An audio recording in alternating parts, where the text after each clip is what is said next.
Bom, pessoal, bom dia. Primeiramente, obrigado aqui por todos vocês estarem aqui. Tem alguns pontos aqui que eu gostaria de trazer.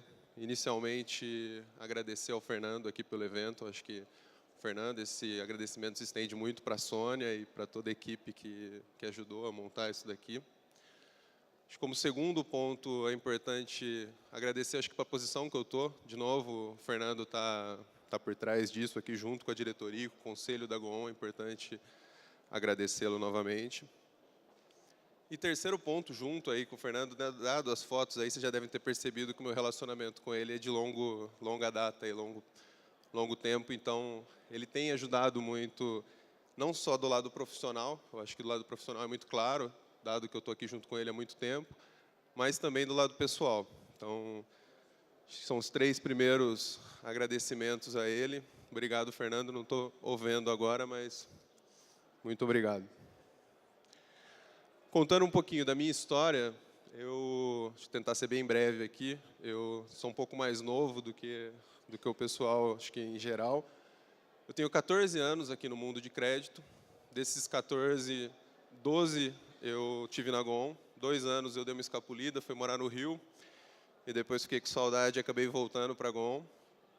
E dos 12 que eu estou na GOON, os últimos 2 têm sido dessa passagem que o Fernando comentou. E acho que no começo aí a gente estava fazendo um processo efetivamente de passagem. E no último ano, e agora, efetivamente, estou mais nessa posição executiva dentro da GOON. O conceito do que tem rolado hoje teoricamente, eu diria que era uma dobradinha, mas na verdade é mais do que uma dobradinha. Tem o Fernando atuando muito fortemente numa parte mais, eu acho que estratégica, mais voltada aí ao conhecimento de pessoas, uma função bastante institucional, que é o evento aqui que ele está montando e está tocando aqui junto com vocês, bem mais do que eu. Eu estou aqui nos bastidores, mais participando um pouquinho. E tem eu, Fernando, e a diretoria. Eu acho que para essa função estratégica e executiva dentro da empresa, eu acho que eu tenho que agradecer. Acho que no nome da Andréa Moraes, do Eduardo Tambellini e do Luiz Ernesto, acho que o dia a dia a gente tem tocado fortemente aí em conjunto. Então, é importante deixar claro isso. E um pouquinho de perspectiva da GOON, acho que o Fernando trouxe um pouco isso nesse lado aqui de propósito e tal. Acho que na visão da GOON tem dois pontos aqui que eu gostaria de trazer. Um lado é um lado mais do presente, que é efetivamente manter esse legado que o Fernando construiu. Acho que ele está junto e ajuda a manter isso, mas é muito importante manter esse relacionamento pessoal, a forma de atuar, a forma de se relacionar interna nossa e com os clientes. Muitas vezes a gente se torna efetivamente amigo dos clientes. Dentro de casa a gente se vê muito como família, então manter isso. E não só esse relacionamento, mas também a parte profissional, a qualidade dos projetos, a intensidade da entrega, qualidade, acho que profundidade e compromisso nosso. E como perspectiva de futuro, tem 2 pontos aqui que eu acho importante. Um é, a gente sempre teve no passado, e já tem mudado isso, é uma visão do crédito. A gente teve no passado uma visão de crédito muito mais voltado para o risco, mais efetivamente olhando para a parte de risco, e hoje a gente olha o crédito como um todo. Acho que a gente tem uma visão muito mais forte do crédito, diria até que um crédito 360, a gente tem utilizado esse termo, que nada mais é do que olhar o crédito desde o propósito dele, desde o início do crédito, por que existe aquele produto, olhar o relacionamento com o cliente, a forma como a gente se relaciona, qual cliente que a gente quer trazer na hora que a gente se relaciona de um modo ou de outro. Poderia dar alguns outros exemplos, mas o recado é, a gente não está olhando mais só risco, a gente olha o crédito como um todo, é importante deixar isso claro. E o outro ponto aí é com perspectiva. Acho que esse vídeo que o Fernando trouxe é um vídeo excelente aí que mostra essa revolução digital. E acho que a gente tem trabalhado nisso, mas precisa até ficar mais forte do que está agora, que é ao lado da gente acompanhar essa revolução digital, essa parte tecnológica que está existindo. A gente não é uma empresa de software, não é uma empresa de tecnologia, mas a gente precisa acompanhar e saber quais são as melhores tecnologias que estão acontecendo, as melhores técnicas, os melhores sistemas, utilizar machine learning, utilizar a inteligência artificial, utilizar a inteligência cognitiva, poderia citar outros pontos aqui. Eu acho que é isso. Nessa parte de tecnologia, Ao final do dia, a gente vai estar lançando o nosso hackathon. Acho que é importante, a gente vai detalhar um pouquinho mais o que é isso, mas já gostaria de adiantar isso para vocês. Então, obrigado. Acho que como recado meu de entrada seria esse. Preciso só pegar aqui os detalhes, mas eu vou iniciar aqui o nosso painel de economia. Acho que como primeiro convidado, eu vou convidar todos a subir ao palco e daí depois a gente começa o painel. Tá? O primeiro convidado é o Rogério Schecker, é empresário e pré-candidato ao governo de São Paulo pelo Partido Novo. Por favor, Rogério.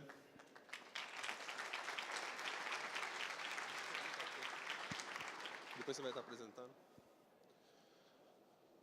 O segundo convidado é o José Tosi. Acho que ele dispensa apresentações aí. É sócio e conselheiro da Goon. Por favor, Tosi.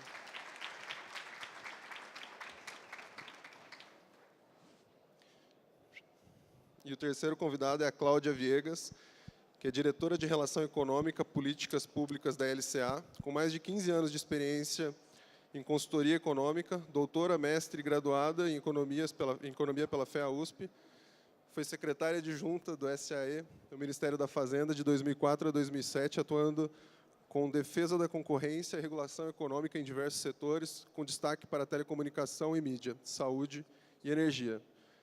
É diretora do DEREX, da Fiesp, foi professora de cursos de pós-graduação da EESP-FGV e é professora dos cursos de pós-graduação da FIP-USP desde 2008. Bem-vinda. Acho que ideal. Talvez, eu não sei se você vai ter apresentação efetiva ou não, só falar. Não, só fala. Tá bom. Então fica à vontade.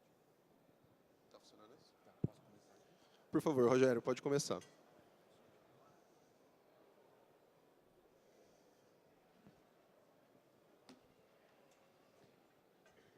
Bom dia.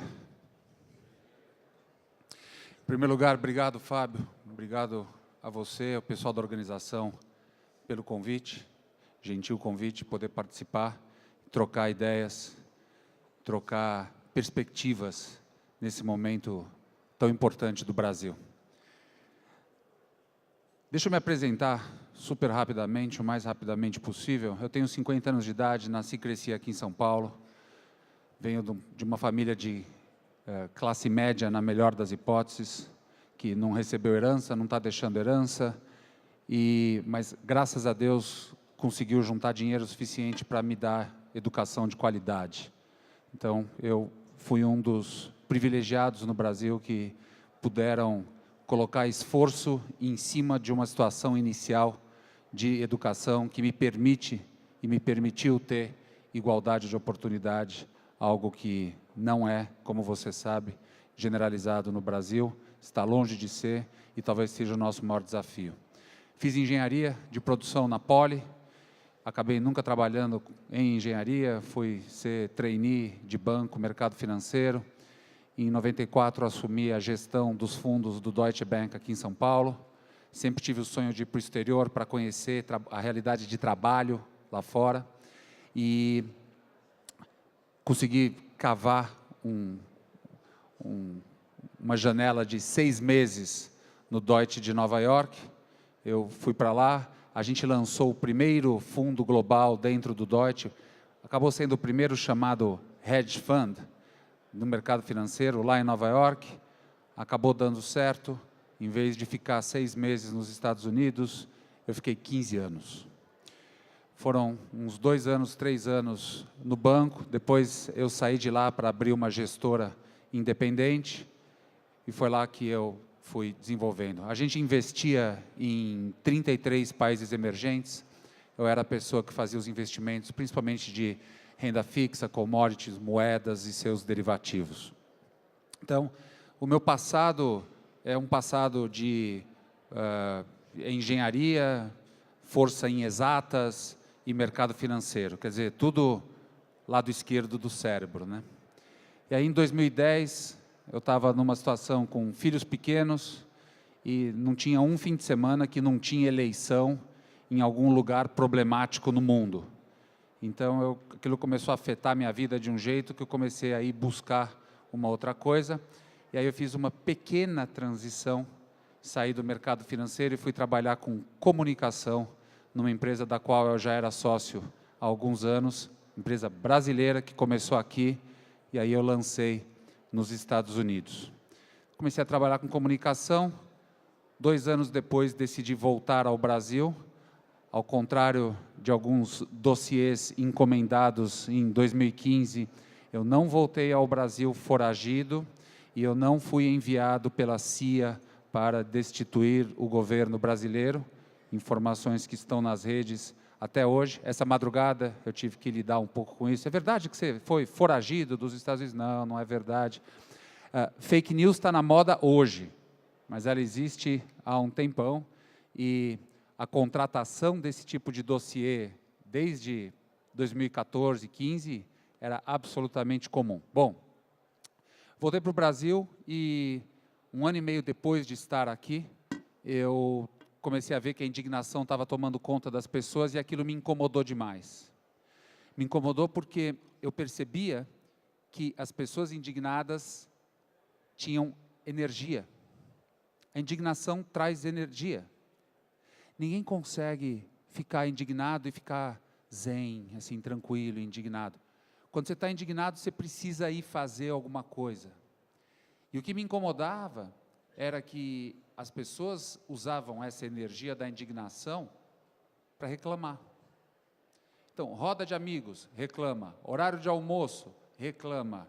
Horário livre, reclama. Começa o almoço, acaba o almoço, lote de reclamação, nada mudou. E aquilo começou a me incomodar porque eu queria saber como é que a gente consegue pegar essa energia da indignação e colocar em alguma coisa construtiva. Eu vinha de 15 anos dos Estados Unidos, onde eu percebia o que era exercício de cidadania, o que era uma representatividade não perfeita, longe de ser perfeita, mas onde as pessoas não se conformam tão fácil em serem manipuladas por um governo. E foi com essa cabeça que eu comecei a conversar com os amigos para saber o que a gente podia fazer. A gente tinha pouco tempo, a gente estava a 9 meses das eleições, eu estava absolutamente apavorado com a reeleição em primeiro turno da Dilma, porque a reeleição em primeiro turno da Dilma seria uma chancela de que tudo que eles estavam fazendo deveria continuar, se não ser acelerado. E aquilo estava me deixando absolutamente apavorado.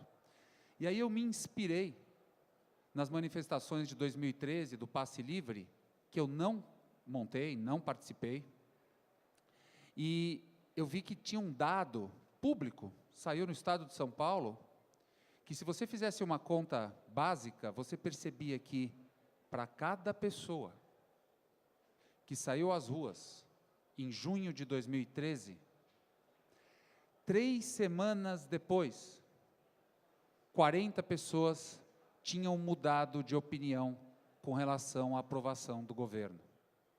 Então, num ambiente um pouco mais financeiro, é fácil falar dessa relação de retorno. Para quem está acostumado com mercados mais líquidos, uma relação de 3:1 já passa a ser interessante em termos de investimento. A gente estava diante de uma relação de 40:1. E foi aí que eu comecei a espalhar essa ideia. Será que a gente não pode se reunir e, ao ir às ruas, começar a impactar mais gente? E aquela era a gênese do que veio a se transformar depois, o movimento Vem para a Rua. Não vou entrar em detalhes do que aconteceu, mas a primeira vez que nós chamamos as ruas, foram 4 pessoas, comigo. Na verdade, foram 3, se eu fosse mais específico. Ajustamos o modelo, ajustamos a forma de divulgação. Da segunda vez vieram 300, 20 mil, 40 mil, 2 milhões, 6 milhões. Não fizemos isso sozinho, não é essa a mensagem que eu quero passar. Um monte de grupos, um monte de movimentos, pessoas começaram a se aglutinar para fazer isso, mas o mais importante de tudo é a mensagem que o Brasil deu de 2014 a 2016. Foi um momento onde, pela primeira vez em muito tempo, e de uma certa forma, pela primeira vez na história, por um período tão prolongado, maiorias se organizaram. E aí a gente começa a cair num diagnóstico de o que é Brasil hoje. O Brasil está sendo conduzido por um grupo privilegiado de 20 mil pessoas. É uma boa parte do Congresso, não todo. É uma boa parte da estrutura de governo, não toda. É uma boa parte dos sistemas administrativos estaduais, também não todo. Então, eu não vou ficar falando aqui o não todo, porque o meu objetivo não é generalizar, falar que está tudo errado. Tem coisas certas, tem coisas boas. Mas, no geral, nós temos um grupo de 20 mil pessoas que está no poder, aprendeu a entrar no poder, aprendeu a se manter no poder e aprendeu o que é mais nocivo para o nosso país hoje. Eles aprenderam a não permitir as mudanças que o Brasil precisa. Então a gente está num moto que, se a gente não fizer nada, é um moto perpétuo, de um grupo que toma o poder e fica lá e impede que uma grande mudança seja efetuada. O que está por trás disso? O que está por trás disso é um sistema. É um sistema que funciona de forma muito simples e muito lógica, e nada do que eu falar aqui vai ser novidade para você. Eu só vou ligar alguns pontos. As máquinas administrativas dos governos atuais, a maior parte dos municípios, a avassaladora maior parte dos estados e a máquina federal, são máquinas inchadas. O que eu chamo de uma máquina inchada? É uma máquina que faz muito mais, ou melhor, é uma máquina que pretende fazer muito mais do que deveria estar planejada para fazer. Vamos tangibilizar isso, para não ficar assim no etéreo. Ah, você está falando aí que tem máquina inchada. Inchada como? Vou dar um exemplo prático, concreto. Vamos falar sobre o governo do Estado de São Paulo. Tem gente que é especialista, eu trabalho diretamente com RH aqui. Eu sei que não é exatamente o fórum, mas acaba tendo. Não tem ninguém? Tem. Como você chama? Caio. Jairo, me fala uma coisa. Aproximadamente, porque esse número não é uma resposta precisa, qual é o número de reportes diretos que é saudável um gestor ter numa empresa saudável?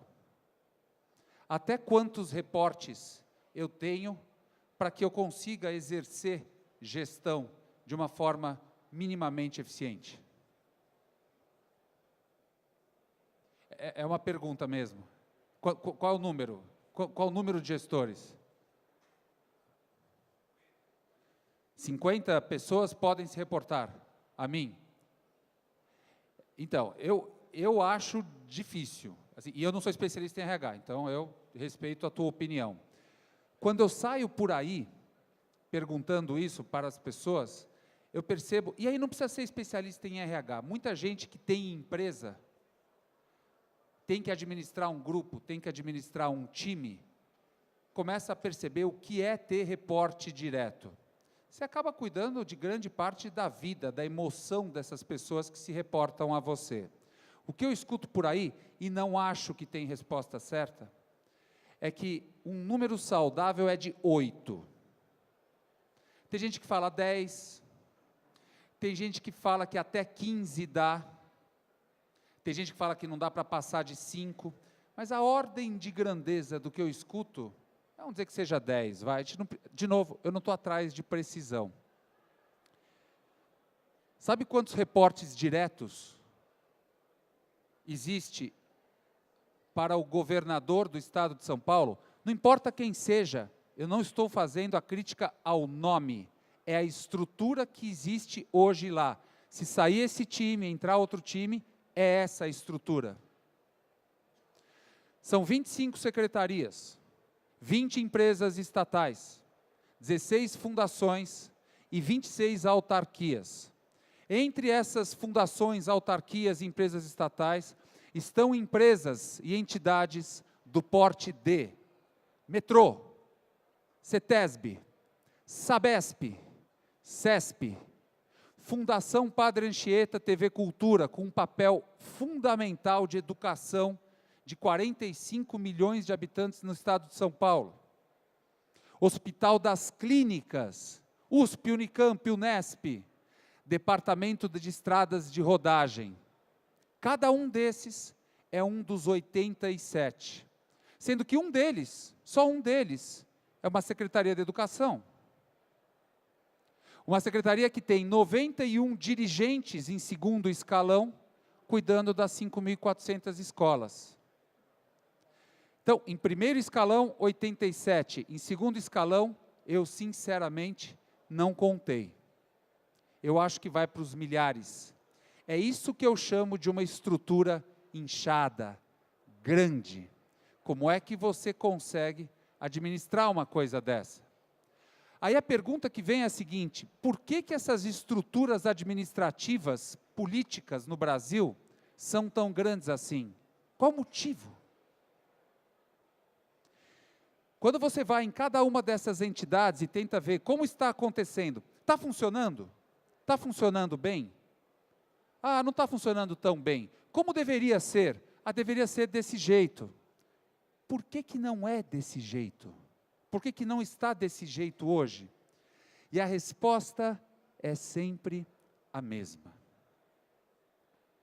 A estrutura está inchada desse jeito, e a gente não está fazendo do jeito que seria muito mais eficiente, porque essa estrutura se transforma numa troca de poder.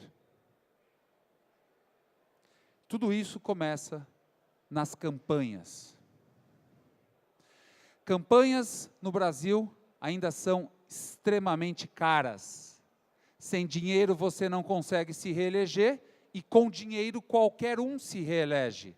Até uma pessoa que está sendo questionada há 30, 40 anos no Brasil, com dinheiro se reelege. Esse dinheiro não é tão difícil de ser conseguido, se você tem o quê?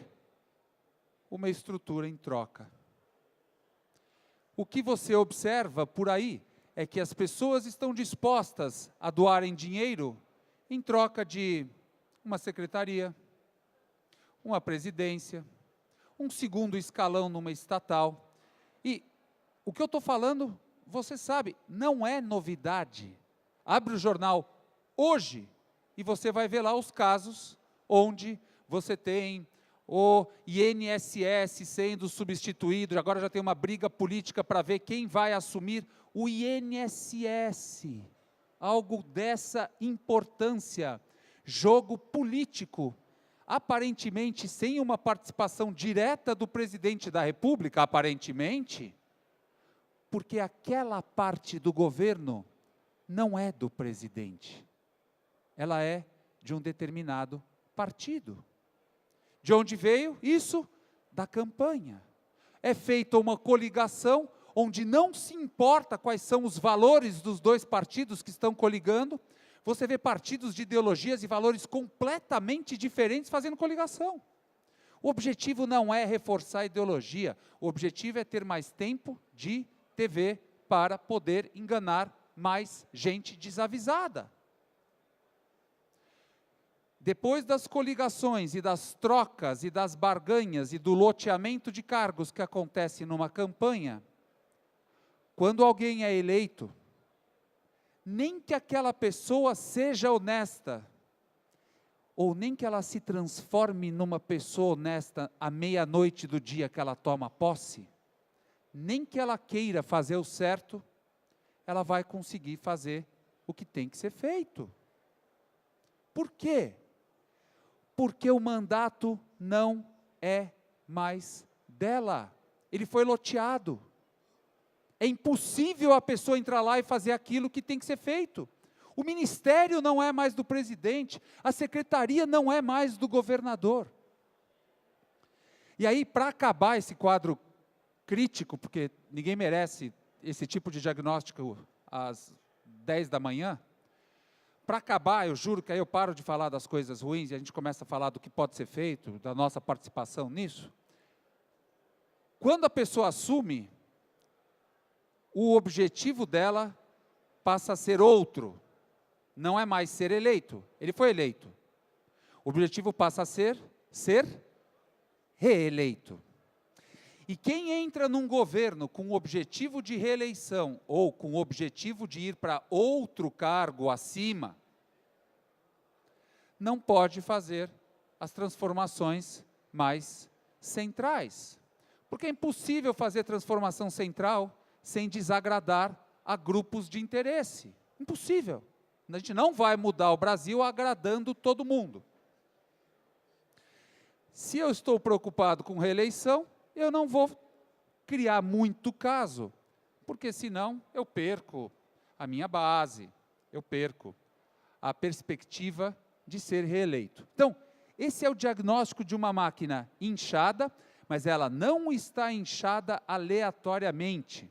Ela está inchada porque ela cria uma possibilidade de troca de poder por dinheiro e por manutenção no poder. Então, dentro desse diagnóstico, o que fazer? O que fazer? Eu não vejo outra possibilidade a não ser algo, retomando o que veio acontecendo nos últimos 2 anos, da maioria se organizar. E está mais fácil, e está possível da maioria se organizar. E com essa maioria se organizando, essa maioria começa a estabelecer quais são os critérios de quem pode entrar lá. Alguns desses critérios passam por que tipo de campanha está sendo feita, quem está fazendo que tipo de coligação, qual é o histórico dessas pessoas. E aí eu me encho de esperança. Por quê? Porque eu acho que tem 2 coisas que são absolutamente únicas, inéditas, vanguardistas, que estão acontecendo esse ano no Brasil. A primeira delas não é um privilégio do Brasil, é mundial, é global. A gente está num desenvolvimento de tecnologia tal que hoje é possível que maiorias se organizem de uma forma que nunca foi possível. Não é à toa que as primeiras manifestações em países empoderados com ditadura.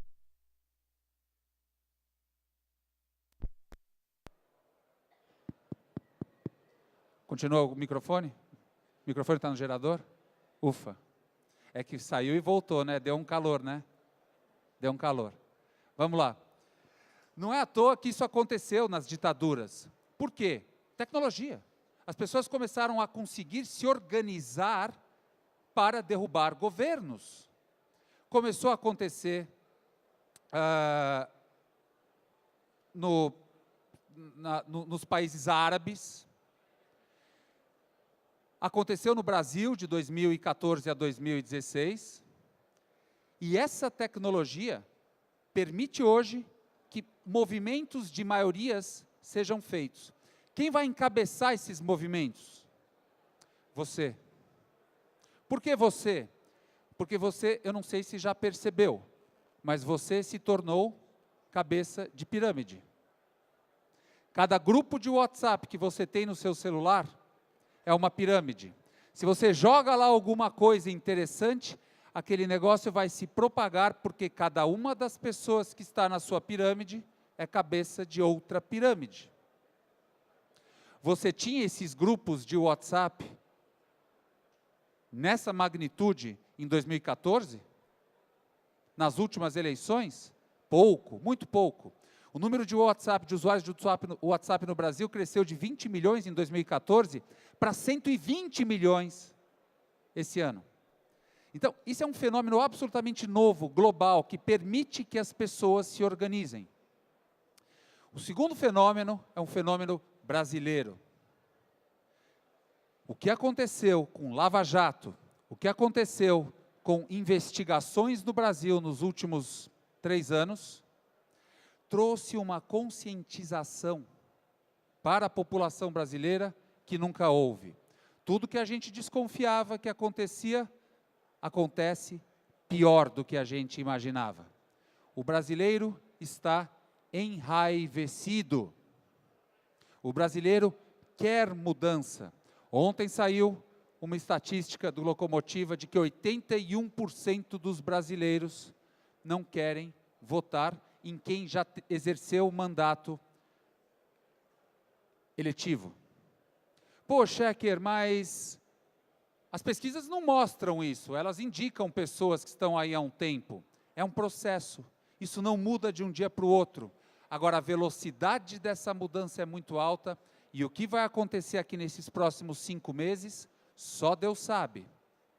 Porque vai ser uma guerra entre informações corretas, com informações falsas, com as pessoas espalhando notícias de um jeito que não aconteceu em nenhuma eleição no passado. Então, nós temos o privilégio de estarmos vivendo uma era, que é uma era de transição.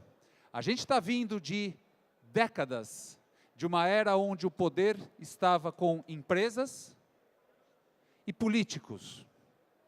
E a gente está indo para uma era, nós não estamos lá ainda, infelizmente, mas nós estamos indo para uma era onde o poder está com a sociedade. Mexeu com a sociedade, tem reação rápida, cria responsabilização, cria accountability. Isso já começou, mas não está em plena voga. Nós estamos exatamente nessa transição. 2013, 2023, 2025, esses 10 anos, eu acho que serão lembrados para sempre como um período de transição de poder. E é nesse contexto que eu acho que pessoas que tiveram o privilégio de ter tido educação de qualidade, desenvolvimento de cognição e compreensão do que está acontecendo aí, passam a ter um papel cidadão, uma responsabilidade cidadã. Algo que não existia no Brasil consistentemente no passado, mas que já há alguns anos começou a aparecer. Se cada um de nós se engajar para ajudar as pessoas de todos os níveis e classes socioeconômicas a se instruir melhor, a ir buscar informação, a esclarecer, a se importar com a importância desse momento, eu acho que a gente tem uma chance única no Brasil. E é uma chance única da gente começar a colocar algumas pessoas no Congresso, talvez no Poder Executivo, pessoas que comecem a fazer as coisas de um jeito diferente. Façam política e governo e administração pública de um jeito diferente. Com a propagação de notícias que a gente tem hoje, os resultados disso começam a se espalhar. Se a gente conseguir, em 2022, nas próximas eleições, já termos alguns exemplos de formas diferentes de administração pública nesses 4 anos, talvez 2022 seja um ano onde a gente consiga mudar o Brasil de trilho, onde o exemplo de quem faz diferente já seja reconhecido, não seja tão temido quanto está sendo hoje. Então, o que eu queria deixar é uma mensagem não apenas de esperança, mas é uma provocação de responsabilidade nossa. A gente tem um papel absolutamente fundamental nisso. Não vão ser os políticos e as elites que já estão junto com os políticos que vão tomar a rédea dessa mudança. E não vão ser as classes mais vulneráveis que vão tomar as rédeas dessa mudança. Seria uma injustiça esperar isso de quem está tentando sobreviver. Então eu acho e eu estou muito feliz por fazer parte de um grupo que tem essa responsabilidade, porque eu acho que a mudança é possível, eu acho que a mudança é provável, e eu acho que ela já foi indicada por outros lugares. A gente acabou de passar por movimentos de sucesso anti-establishment na Argentina, na França e nos Estados Unidos. Não gosto do Trump, não estou defendendo o Trump, mas é um movimento anti-establishment que passa ao largo da mídia tradicional, que passa ao largo do poder de quem está lá. Isso é uma enorme esperança para nós no Brasil. Então, fica a minha provocação da gente pegar essa oportunidade e, de alguma forma, influenciar a nossa sociedade, quem está perto da gente, porque eu tenho certeza que com essa tecnologia, num país que adota a tecnologia com velocidade maior do que até países desenvolvidos, a gente tem a chance no Brasil de fazer essa mudança democrática antes dos outros, e quem sabe assim a gente começa a recuperar o nosso terreno no mundo competitivo global. Obrigado. Obrigado, Fábio.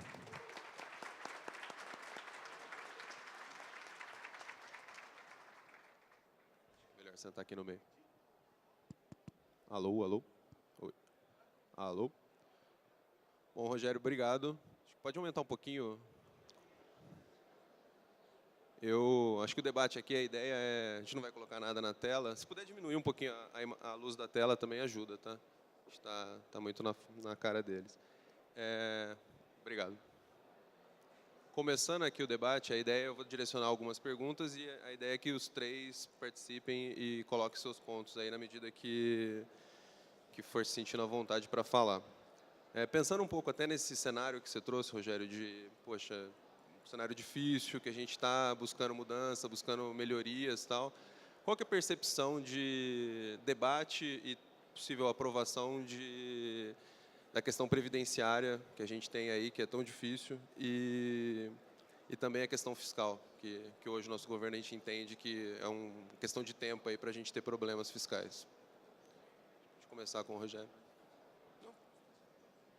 Pode ficar à vontade, pode começar com você. Cláudia, por favor.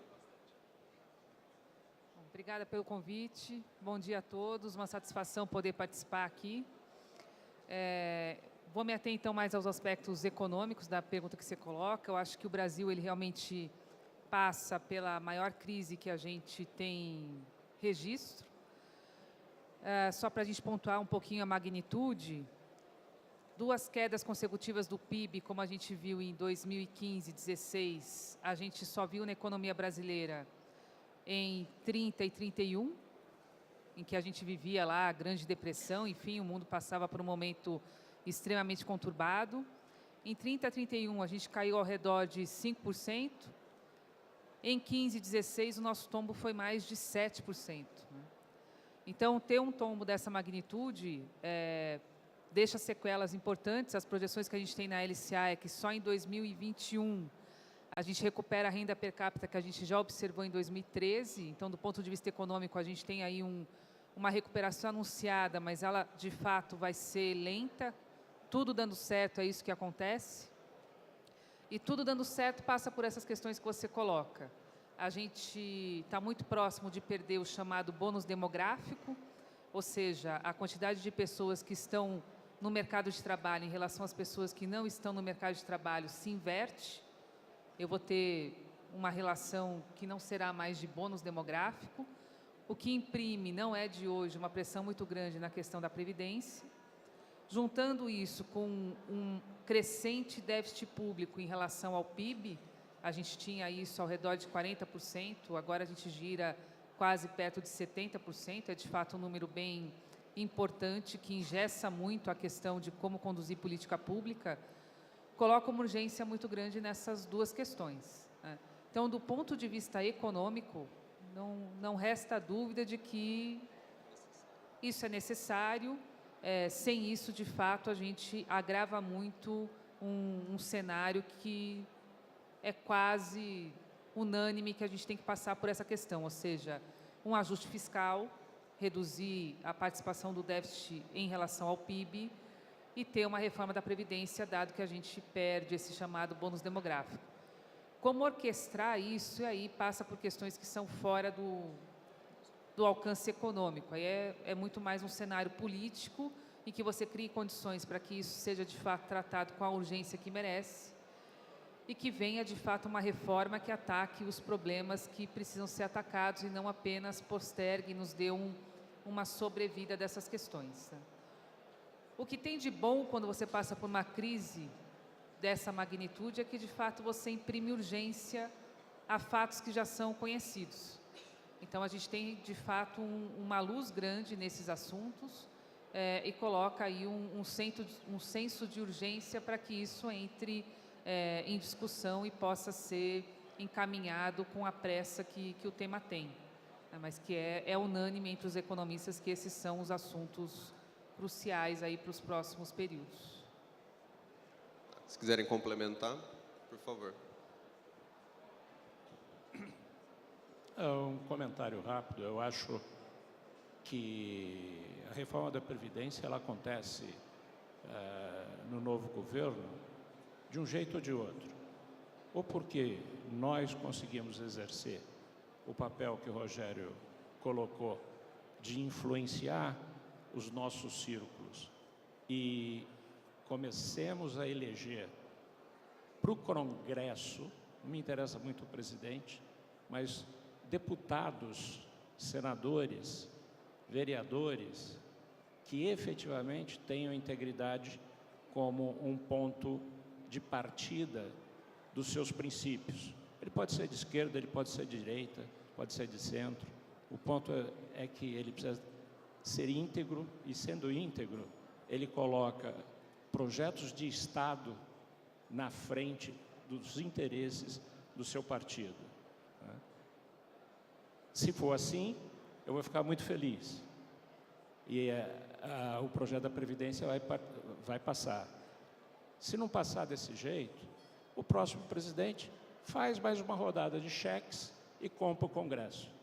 E aí também vai passar. A minha preocupação maior é na fiscal, porque todos os estados estão prestes a quebrar. E isso não se resolve nos próximos 4 anos. E todos os estados olham a questão fiscal como: cadê o meu pedaço? E eu não posso abrir mão deste pedaço, né?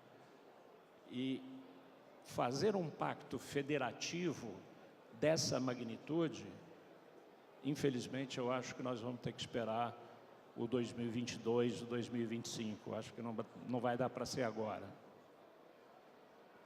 Muito rápido, eu não poderia concordar mais com esse posicionamento.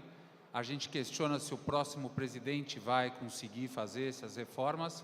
A gente acaba esquecendo de questionar o nosso papel para pressionar os nossos representantes a aprovarem esse negócio.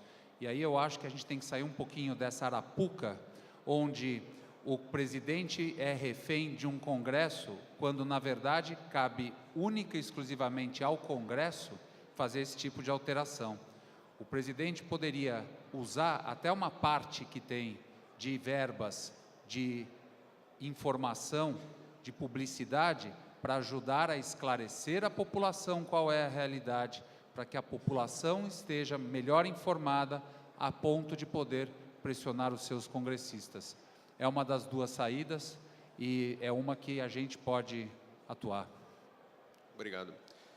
Acho que, mudando um pouquinho para o cenário de crédito, nos últimos anos a gente viu os bancos públicos participando de uma forma mais forte, tanto na concessão de crédito quanto na regulação de taxa de juros, a tentativa de impactar aí na taxa de juros. E gostaria de começar contigo, Cláudia, de entender um pouco como isso afeta o livre mercado e quão bom ou nocivo isso pode ser na hora que a gente está olhando para uma economia não regulada nesse sentido.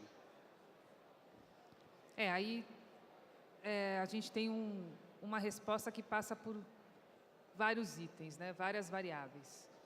Uma crítica comum que se faz ao papel, por exemplo, dos bancos públicos em mercados relevantes como a infraestrutura e construção civil, dada a participação relativa maior que essas instituições têm no mercado, acontece o que os economistas chamam de seleção de crédito. Você acaba ficando com os projetos mais rentáveis ou de menor risco e ficaria disponível para os outros agentes, os privados, projetos que têm um risco maior, né? E aí você cria uma dinâmica complicada na economia, que é, a despeito de você ter projetos e crédito, você não consegue ter um equilíbrio tão grande quanto você desejaria entre a participação pública e privada no financiamento desses projetos, por conta dessa seleção de risco que acontece em prol do que se tem aí de participação de público em relação a privado. Quando você tem uma situação fiscal como a nossa, esse mix acaba tendo que mudar, por força até daquilo que você tem disponível. Então, é de se esperar ter um equilíbrio maior nessas forças para que você consiga ter, uma participação privada crescente e isso dando um dinamismo maior para o mercado. Outras questões relevantes aí, falando do mercado de crédito que a gente precisa, o custo do crédito cai quando você tem mais competição, né?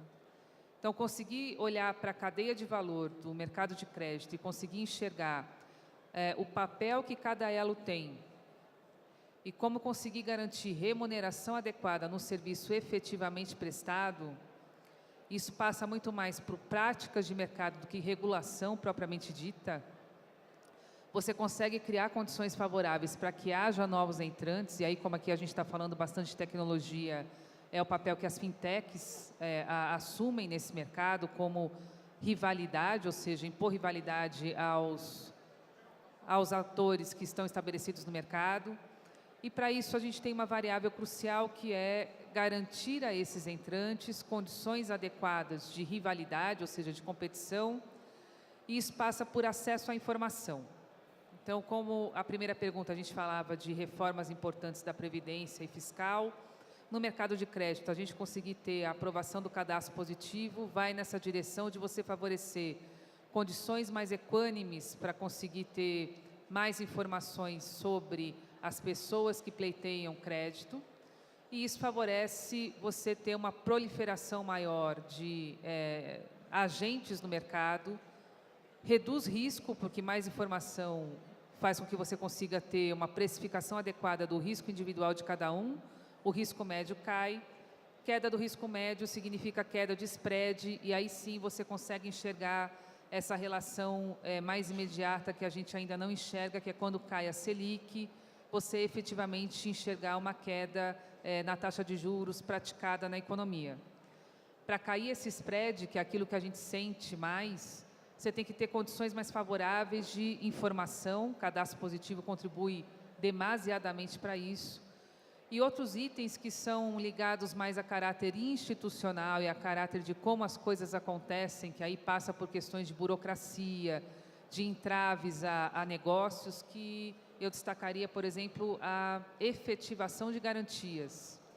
Então, a gente tem instrumentos de garantia legitimados no Brasil, mas como você tem uma morosidade na efetivação prática dessas garantias, você acaba tendo uma percepção de risco aumentada. Uma percepção de risco aumentada vai te gerar sempre um spread. Então, quando a gente fala que a gente precisa de reformas macro, elas são consenso, é fato. Dado o tombo que a gente levou, elas por si só não vão ser suficientes para te dar a alavancagem que a economia precisa. Você precisa tratar as questões macro com a responsabilidade necessária, dada a crise que a gente passa, mas vir acompanhada de uma série de mudanças mais micro para que a gente consiga responder bem.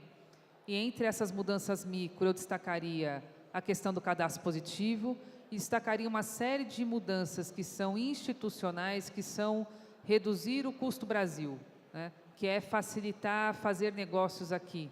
Então, mais do que, por exemplo, a gente ter uma elevada carga tributária, que é conhecida de todo mundo, a gente também tem um elevado gasto de tempo para conseguir estar em dia com o fisco, né? Fazer negócios no Brasil é muito difícil, fazer negócios no Brasil é muito caro, a gente despende muita energia para entender as burocracias e conseguir fazer tudo da maneira formal. Então, reduzir o spread, fazer com que o mercado de crédito possa se beneficiar disso, passa por esses aspectos que não são só aspectos macro. Então, os aspectos macro criam condições para reduzir a Selic, isso é muito bom. Fazer com que isso chegue na última ponta passa por questões mais microeconômicas, digamos assim.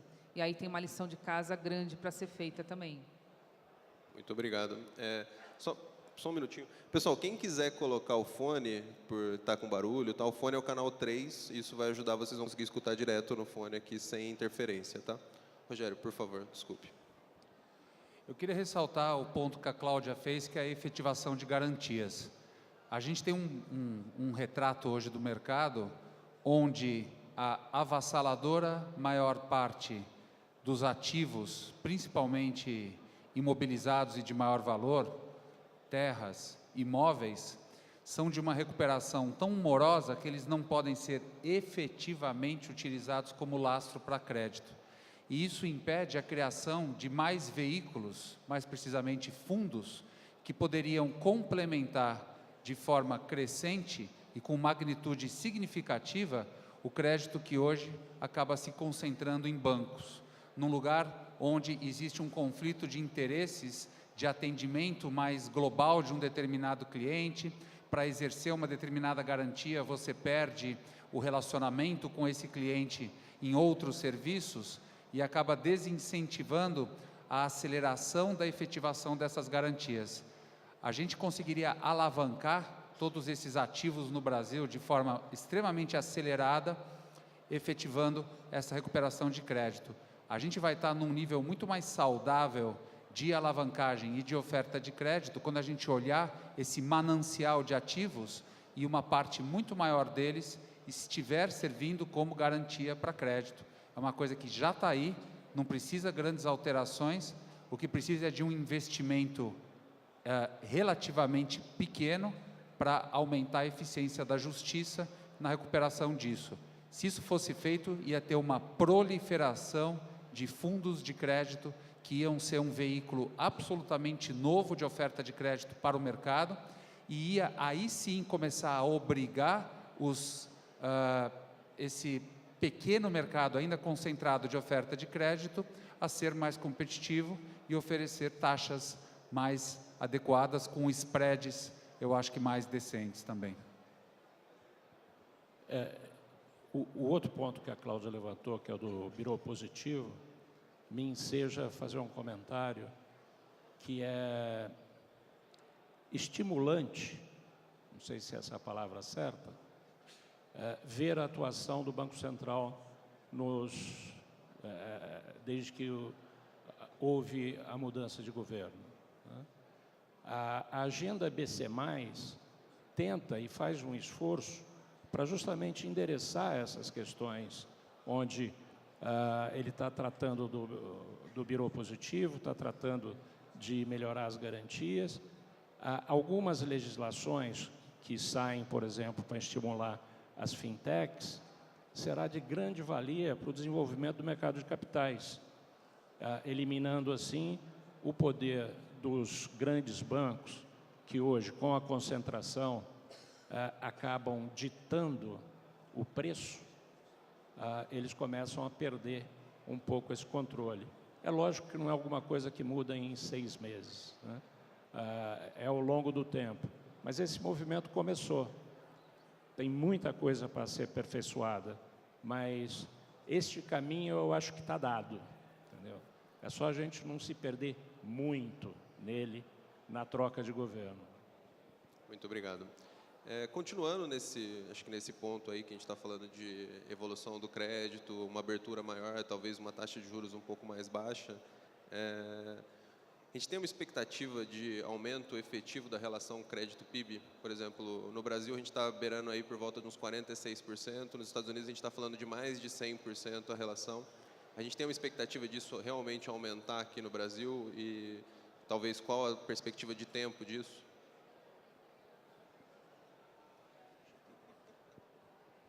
Ainda bem que tem a Cláudia aqui, né? Porque para uma pergunta dessa, né? Essa questão de mulheres primeiro nunca é bom, viu? Mas sim, acho que como métrica de sucesso dessas políticas que a gente elencou aqui, essa seria uma boa métrica de sucesso, da gente aumentar a participação do crédito no PIB, para mostrar que, de fato, o mercado de crédito ele tem o dinamismo necessário. O crédito nada mais faz do que você antecipar consumo, você favorece com que você tenha escolhas intertemporais. Ele tem um papel importante tanto para a pessoa jurídica, que é investimento propriamente dito, e também pessoa física, né? Pessoa física, a gente pode pensar num Brasil que tem ainda tantas desigualdades a combater.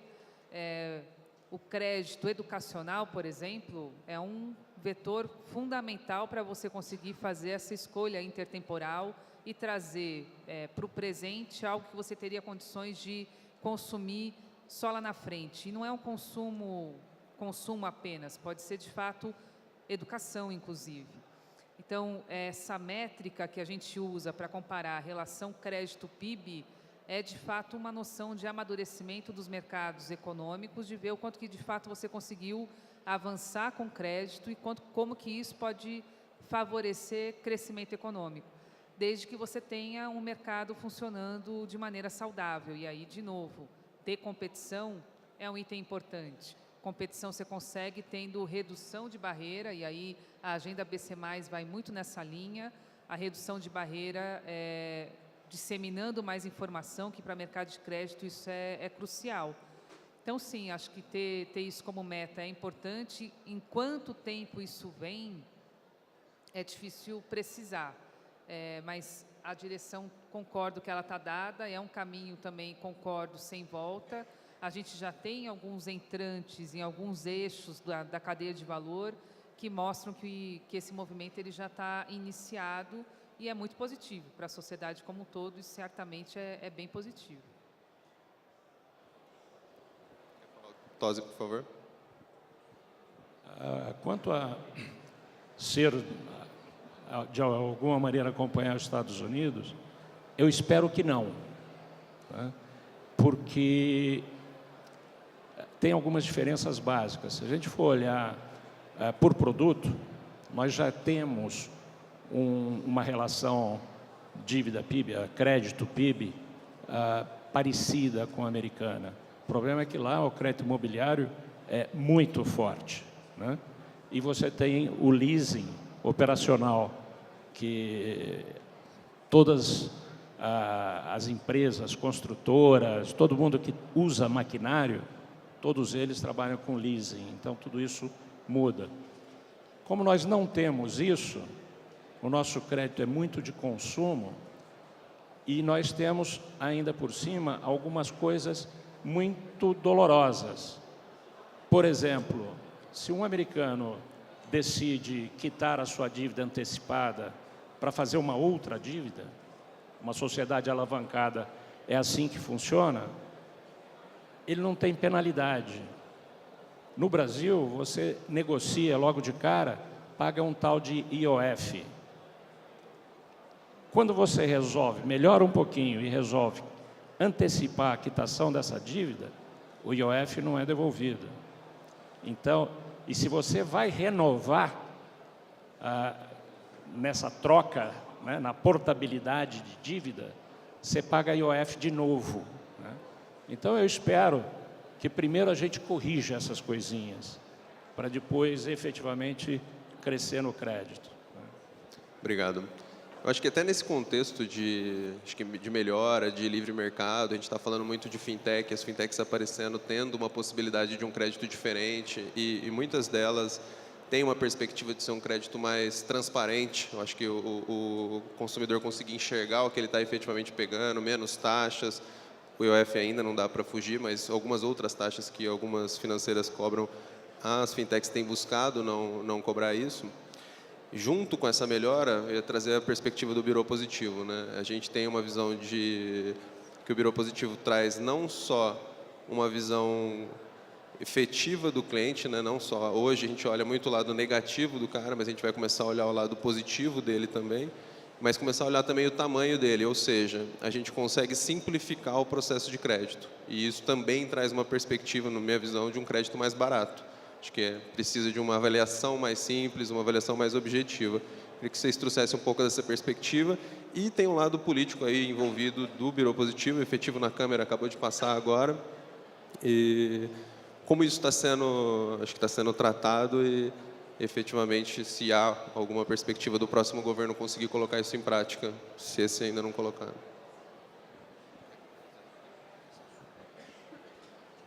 Obrigada. Certamente o cadastro positivo é o caminho para você conseguir ter mais fintechs, ter entrantes no mercado favorece inclusive você explorar nichos. Quando você tem serviços que são direcionados para determinado perfil, você consegue precificar isso melhor, então você vai favorecer o acesso a crédito para quem hoje não tem um produto desenhado para o seu perfil. O maior beneficiado com isso, sem dúvida alguma, é o consumidor. Então, hoje o consumidor ele precisa criar um histórico junto a uma entidade e dificilmente ele vai conseguir migrar esse histórico, enfim. Dificilmente você tem uma nova entidade chegando e conseguindo ter a disputa por esse consumidor, ou seja, esse acirramento competitivo, sem que essas informações possam circular mais livremente e estejam à disposição. Então, o maior beneficiado, sem dúvida alguma, é o consumidor, né? Com mais serviços e produtos à disposição, a precificação muito mais direta ao perfil de risco de cada consumidor. Então, isso favorece com que você tenha uma taxa média mais baixa. Hoje, como você não consegue ter a separação adequada dos perfis, você acaba tendo que ter uma precificação de risco maior. Isso se reflete numa taxa mais elevada de mercado. O que fazer? Acho que vale a pena a gente aprender quais são os empecilhos que estão acontecendo para a célere aprovação, que certamente isso daria um boom no mercado de um jeito bem mais rápido, que é o que a gente está precisando. Mas tem aí algumas dúvidas, algumas questões sobre a segurança da informação, então talvez a gente tenha que olhar esse projeto de lei com alguns outros projetos de lei também concomitantemente, que dê mais segurança para que isso possa proliferar sem que haja ali nenhum risco. Eu particularmente acho que esse risco ele tem sido colocado de um jeito majorado, um empecilho desnecessário. Acho que a gente já tem ali a identificação da responsabilidade compartilhada e temos já uma legislação bem dura com relação a vazamento e perda de informações individuais, mas nessa linha de favorecer e de permitir que um projeto de lei tão importante possa ganhar celeridade, talvez seja ampliar e ver que outro tipo de projeto de lei poderia vir junto para conseguir dar esse conforto na votação. Porque o efeito econômico ele é inequívoco. A gente na consultoria fez estudos em relação a isso e a queda no spread é sim significativa. Se você reduz o spread, você tem um impacto direto no PIB, você favorece com que a economia fique mais barata, né? E aí você tem um efeito geral muito importante e vai afetar mais ainda camadas de renda que hoje estão alijadas de ter esse acesso a crédito. Então, você tem um efeito distributivo também muito importante. Obrigado. Vocês querem complementar mais algum ponto? Até nesse contexto do crédito positivo, a gente ficou discutindo um pouco dentro da GOM isso, e muitas vezes a gente acaba olhando e falando, olha, a gente numa situação mais privilegiada, que consegue se financiar por conta própria, a gente não enxerga, mas a gente não está tão inserido, porque efetivamente quem precisa de crédito aceita umas taxas tão altas e a gente acaba trabalhando com alguns produtos específicos, como cartão de crédito ou financiamento imobiliário, que tem uma taxa um pouco mais baixa. Mas o crédito ao consumo, efetivamente, que é onde talvez os Estados Unidos seja o mais forte, a gente aqui acaba não participando disso, não utilizando, dado as taxas que existem no dia a dia, né? E já emendando nisso, né, a gente trouxe alguns pontos aí, mas acho que como conclusão desse assunto, assim, a relação que a gente tem hoje de taxa de juros com a taxa Selic ainda é bastante distante. A gente está vendo a Selic aí em 6,5% e a gente tem uma taxa de juros que cedeu um pouco, mas diria que no cartão de crédito cedeu de 400% ao ano para 300%. Falar assim, essa relação é bastante discrepante e até quando a gente olha o número a gente acha que está errado, né? A gente fala, poxa, não é possível que seja um número desse. A visão de vocês, esses pontos que a gente trouxe aqui, teria mais algum outro ponto? Acho que como vocês enxergam isso? Eu acho que a agenda BC+, mostra esse caminho. O importante é que essa agenda ela também seja tratada com transparência. Então, por exemplo, a Casa Civil, buscando essa agenda de alinhamento do Brasil com a OCDE, disponibilizou por meio de uma consulta pública um manual de boas práticas regulatórias, em que você tem ali a análise de impacto regulatório.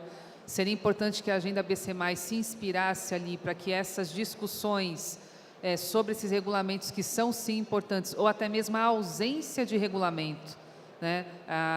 O uso da prática efetiva de mercado com mais competição, com mais transparência, isso tende a ser um ingrediente fundamental para você conseguir fazer com que esse ajuste de preço se dê via próprio mercado, que essa agenda BC+, possa ser conduzida com essas boas práticas regulatórias, que é colocar em discussão com todos os atores envolvidos, de tal sorte que você consiga avaliar o custo-benefício de cada mudança. O risco que a gente tem é de caminhar por alguma regulamentação que acerte de um lado, mas possa trazer efeitos negativos de outro, né? Então, a agenda BC+, ela dá direcionadores, ela é um protocolo de intenções que é muito bom, e é exatamente isso que a gente precisa, porque ataca esses dois drivers principais. Maior transparência, então, quanto mais informação, você consegue, inclusive, disciplinar melhor as escolhas do próprio consumidor. Hoje, com pouca informação, o consumidor ele acaba fazendo uso do crédito rotativo, até por vezes não ter outra opção, e nem saber muito bem que outras opções ele poderia ter, e nem ter muita noção do quanto que aquilo efetivamente custa, ou práticas que a gente tem comuns e que a gente acha que é positivo, mas vale a pena a gente questionar, o tal do parcelado sem juros. A gente sabe que tem juros embutidos ali, então são questões que vale a pena a gente encará-las nesse momento de discussão, porque mais informação pode sim fazer com que o consumidor tenha uma relação mais saudável com renda e crédito, faça melhores opções. Isso por si só pode reduzir inadimplência. Ao reduzir inadimplência, é um outro fator que reduz crédito também, principalmente o crédito do rotativo. E concorrência, competição, mais competição em cada elo da cadeia. Então, quando a gente está falando de um cartão de crédito, olhar para ela como uma cadeia de valor, desde o emissor, até as bandeiras, até as máquinas, enfim, os adquirentes, para que a gente consiga ter uma proliferação de mais atores, seja verticalizados ou não, para que a gente consiga fomentar mercado. A melhor saída é sempre via mercado. Mercado funcionando bem, você consegue precificar melhor o quanto aquilo efetivamente custa e consegue, a partir daí, desenhar produtos específicos para perfis específicos e as taxas médias, elas caem. Então, esse é o melhor caminho mesmo. Obrigado. Eu concordo com todos os pontos. Eu acho que na base é mais concorrência, mais fintechs, mais oferta, mais alternativas para o consumidor, busca das soluções através do mercado, cadastro positivo e esse processo que precisa, aí sim tem a participação do Estado, de que a gente precisa tornar os trâmites judiciais mais eficientes. Eu tenho duas preocupações. Uma é exatamente na parte de excesso de regulamentação. Eu não acho improvável que, por força de grupos de interesse, essas coisas e essa agenda totalmente positiva que o país tanto precisa, ela seja dada com uma mão e a regulamentação a limite com a outra. Eu acho que é uma coisa que a gente tem que ficar muito de olho e me preocupa demais. E a segunda é a velocidade de implementação disso. Se a gente já sabe qual é o caminho, a gente precisa implementar rápido. Eu acho que a gente tem que se assegurar de que grande parte do que precisa ser feito seja feita esse ano, para tirar esse risco de transição de governo, para acontecer alguma coisa que indesejável daqui para frente. Então, as coisas têm que ser finalizadas até o final desse ano. Eu acho que isso é uma coisa que o mercado de crédito pode se organizar para colocar uma pressão e exigir que esse negócio aconteça rápido e não simplesmente estejamos no caminho certo que demore mais do que deveria. Saindo daqui, eu vou passar numa igreja e rezar para ver se acontece. O grande problema é o seguinte: a gente vive num país que o Congresso, que deveria fazer leis, executa, né? Fazer a ponte não sei onde, cuidar da represa não sei onde. Aí o executivo, que devia executar, faz as leis, decreto-lei, babapá, babapá, e sobra para o judiciário governar. Ou seja, tá foda, né? Então, realmente, acho que logicamente faz todo sentido, mas, puta, como eu gostaria de acreditar. Acho que a gente está maus, né? Agora, de toda forma, tem um pedaço que tem a ver conosco, né? Esses juros todos Acontece assim porque o cidadão, fora aquele, o pobre, né, o baixa renda, que esse precisa do crédito para sobreviver, o restante se acostumou a se endividar, né? O boom do financiamento de veículos, por exemplo, mostra isso, né? A gente pode discutir que o governo devia ter uma política de transporte público, que aí ninguém precisaria ter o carro, papapá. Mas o fato é que todo mundo quer trocar o seu carrinho e topa fazer em 80 meses, né? O carro acabou e você ainda tem parcela. Essa conscientização nossa, brasileira, precisa mudar. Ontem mesmo a gente viu a questão dos caminhoneiros. Eles entendem que o problema do preço do diesel é um problema do governo, o governo é que tem que resolver. E todos nós aqui achamos que o governo tem que resolver um monte de coisa. Em outros países, o cara não aceita fazer o frete. Ele diz, não vou trabalhar de graça, por este preço eu não faço, fico em casa. É assim que se exerce a pressão. Um pouco da mudança da atitude dos bancos em relação a empréstimo pessoal acontece por isso. O cidadão brasileiro chegou num dado momento e falou, eu estou muito endividado, não vou gastar mais. E parou de comprar. E isso diminuiu o endividamento das famílias, não muito, mas parou de crescer, pelo menos. E aí os bancos precisam desse crédito para conseguir continuar dando um retorno aí de 21%, 22% sobre o equity, sobre o patrimônio líquido. Se a gente, enquanto cidadão, não acreditar que o problema está conosco, eu não acredito em mudanças de curto prazo. Eu acho que tudo está na direção correta, eu não sou pessimista, eu fui criança que ficava na fila de N racionamentos, já fiquei na fila porque o café estava racionado, porque açúcar estava racionado, né? Já fiquei no de ouro para o bem do Brasil, né? Enfim, melhoramos muito enquanto país, mas tem muito chão pela frente e acho que a direção é boa, pode ser mais rápido se a gente usar, como o Rogério colocou, usar melhor os nossos WhatsApps. Nosso poder de comunicação, né? Bom, pessoal, infelizmente o tempo se deu aqui, foi ótimo o painel. Muito obrigado, Cláudia, Rogério, Tosi. Uma salva de palmas aí, pessoal.